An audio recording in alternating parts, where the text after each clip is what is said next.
Hi అండి. ఈరోజు అనకాపల్లి రావడం జరిగింది. అనకాపల్లిలో కొనతాల రామకృష్ణ గారు జనసేన, బీజేపీ, టీడీపీ ఉమ్మడి అభ్యర్థిగా పోటీ చేస్తున్న విషయం మీ అందరికీ తెలిసిందే.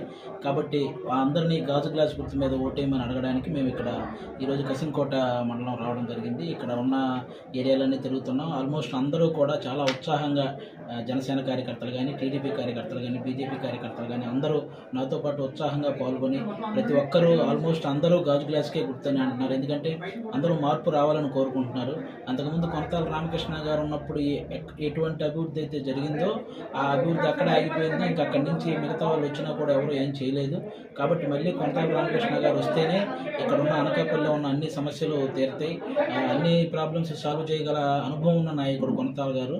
అందుకే పవన్ కళ్యాణ్ గారు అలాంటి వ్యక్తిని నిలబెట్టడం జరిగింది ఇక్కడ. సో అసెంబ్లీలో తన గలం గట్టిగా వినిపించాలన్నా కూడా అలాంటి సత్తా ఉన్న నాయకుడు. అనకాపల్లిని కంప్లీట్గా అభివృద్ధి చేస్తాడు. పైన బీజేపీకి ఓటేస్తే